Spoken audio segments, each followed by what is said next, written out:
ओम शांति। हमारे साथ जीवन में जो भी घटनाएं घटती हैं या हमारे साथ जो भी व्यवहार होता है, अच्छा या बुरा, क्यों होता है, उसका कारण क्या है? क्योंकि हम चाहते तो यही हैं कि हमारे साथ सब अच्छा ही हो, कुछ भी खराब नहीं हो, पर फिर भी खराब हो जाता है। जो हमें अच्छा नहीं लगता, जो हमको पसंद नहीं है, वो हमारे साथ हो जाता है। ये क्यों होता है? जबकि हमारी इच्छा नहीं है, हमारी चाहना नहीं है। जब हमारी इच्छा नहीं है तो हमने अपना ऑरा ऐसा बनाया हुआ है, फिर भी हमारे साथ ऐसा क्यों होता है? कौन इसके जिम्मेदार है? क्या पड़ोसी या हमारे रिलेटिव, हमारे रिश्तेदार, मेरे अपने, जो मेरा परिवार है वो मेरे साथ गलत कर रहे हैं? या मुझे पड़ोस अच्छा नहीं मिला, मेरे पड़ोसी रोज़ ऐसे ही तंग करते हैं मुझे, मैं कितना भी एडजस्ट करूं फिर भी तंग करते हैं मुझे? क्यों मेरे साथ ऐसा होता है? मैं कहीं जाता हूं तब भी कई बार हमने ये देखा है कि हम जहाँ जाते हैं हमारे साथ वैसा ही व्यवहार होता है। क्यों होता है? दूसरे के साथ ऐसा नहीं है, पर मेरे साथ ही ऐसा क्यों हो रहा है? उसका कारण क्या है? उसके कारण को देखने के लिए हम हमेशा दूसरों पर ही दोष देते हैं कि फलां व्यक्ति मेरे साथ ऐसे करता है, या मेरे अपने मेरे साथ ऐसे करते हैं, मेरे माता पिता मेरे साथ ऐसे करते हैं, या मेरे भाई बहन मेरे साथ ऐसे करते हैं, या जो मेरे वर्कर हैं वो मेरी सुनते ही नहीं है, अपनी चलाते हैं, जो हम कहते हैं उसे उल्टा ही करते हैं। तो ऐसा क्या कारण है कि छोटे भी हमारी नहीं सुन रहे हैं, बड़ों से भी हम सेटिस्फाई नहीं हैं, मेरे पड़ोसियों से भी हम संतुष्ट नहीं हैं? कितनी बार ऐसा उलझन का सा जीवन रहता है कि किसी से भी हम संतुष्ट नहीं हैं। उसका क्या कारण है? हम क्योंकि कारण बाहर ढूंढ रहे हैं, हम दूसरों में दोष ढूंढ रहे हैं।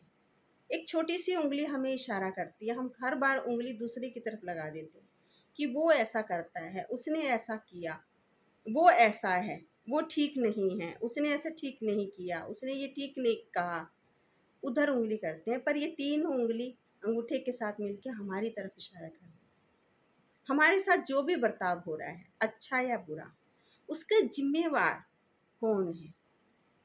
एकांत में बैठकर अगर हम एनालाइज करें, उसके जिम्मेवार हम स्वयं ही पाते हैं, स्वयं ही होते हैं। हमारे साथ अच्छा हो रहा है उसके भी जिम्मेवार हम स्वयं हैं, हमारे साथ बुरा हो रहा है उसके जिम्मेवार भी हम हैं। हम जैसा व्यवहार दूसरे के साथ करेंगे वैसा ही व्यवहार हमारे साथ होगा।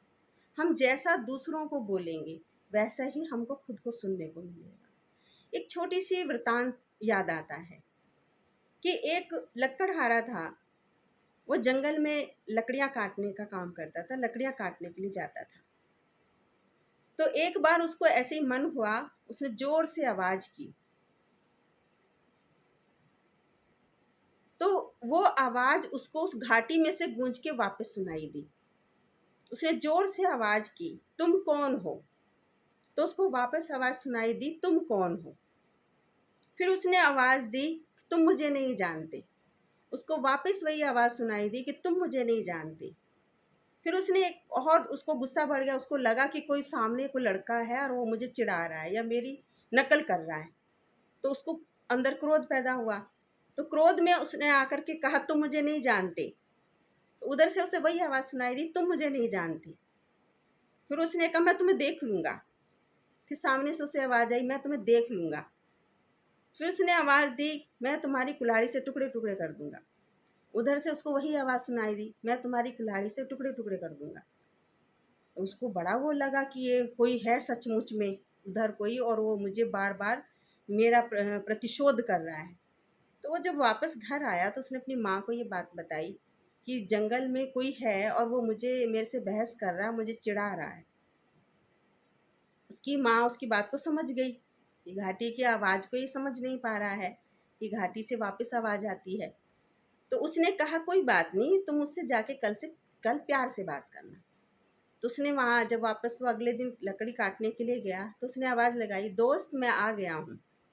तो उधर से उसको वही आवाज़ सुनाई दी, मित्र दोस्त मैं आ गया हूँ। फिर उसने आवाज़ दी, मैं तुम्हें बहुत प्यार करता हूँ। उसको वही आवाज़ सुनाई दी, मैं तुमको बहुत प्यार करता हूँ।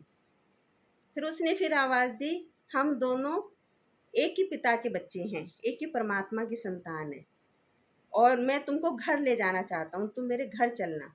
उसको वापस उधर से वही आवाज़ सुनाई दी कि मैं तुमको घर ले जाना चाहता हूँ, तुम मेरे घर चलना। उसने आकर माँ को वही वापस बात सुनाई कि आज ऐसा ऐसा हुआ। तो उसकी माँ ने यही बात बताई उसको कि जैसा हम दूसरे को बोलते हैं वैसा ही हमको सुनने को मिलता है। जैसा व्यवहार हम दूसरों के साथ करते हैं वैसा ही व्यवहार हमारे साथ होता है, क्योंकि एक सिद्धांत है, क्रिया की प्रतिक्रिया होती है, जैसा करेंगे वैसा ही पाएंगे। तो अगर हम अपने साथ अच्छा चाहते हैं, हमारे साथ सब प्यार से बात करें, हमारे साथ सब मिल कर के रहें, तो हमें भी वैसा ही व्यवहार करना पड़ेगा। हम मधुर बोलेंगे तो हमें भी उधर से मधुर बोल ही सुनने को मिलेंगे। पर होता क्या है, हम चाहते तो अपने साथ यही है कि सब मेरे साथ प्यार से बात करें, सब मेरे साथ अच्छे से व्यवहार करें, सब मेरे को प्यार करें, सब मुझे पूछें। पर हम अपनी तरफ दृष्टि नहीं डालते कभी भी हमने अपने बोलों को चेक नहीं किया। अगर कभी अपने को अपनी कोई एक वीडियो बनाकर अपनी रिकॉर्डिंग करके या अपनी कुछ उसको किसी चीज़ में टेप करके अगर हम सुने, तब हमको अपने बोलों का पता चलेगा। हमको पता ही नहीं चलता है कब हम क्या कह जाते हैं, कब हम क्या वार्तालाप कर जाते हैं, कब हम क्या रिएक्ट कर जाते हैं। अपने कर्मों पर, अपने बोल पर हमको पता ही नहीं चलता है। दूसरों को देखने का हमारे पास इतना वक्त होता है कि हर पल हम दूसरों को ही देखते रहते हैं। उसने मेरे साथ ये किया, उसने ये कहा, उसने ऐसा मेरा काम बिगाड़ा, उसके साथ उसने उस समय पर ये बोला, उसने मेरा सम्मान नहीं किया। लेकिन हम कब क्या कह रहे हैं, हम उस बात का, किसी बात का क्या जवाब दे रहे हैं, किसी काम में क्या प्रतिक्रिया करें, उस पर हमारा ध्यान नहीं होता है। क्योंकि दूसरा दूर है, हम दूर हैं तो हमको दूसरे का दिखाई देता है और सुनाई भी देता है, पर हमको ना अपना कर्म दिखाई देता है और ना अपने बोल सुनाई देते हैं। हम अपने कर्मों को देखना और अपने कर्म बोल को सुनना शुरू कर दें तो हमारे साथ अच्छा ही अच्छा होगा, कभी भी हमारे साथ खराब नहीं होगा। तो हमारे साथ जो भी होता है उसके जिम्मेवार हम स्वयं होते हैं, कोई और नहीं होता है। हम किसी और को दोषी ना दें, दूसरों को दोष दे दे के, दूसरों की बुराइयां देख देख के हम अपने अंदर कमियां भर लेते हैं। पर नहीं, हर चीज़ की शुरुआत हमारे से होती है। तो अगर हमको अच्छा, जो हमको पसंद है वही हम देना शुरू कर दें और वो हमको मिलना शुरू हो जाएगा। ओम शांति।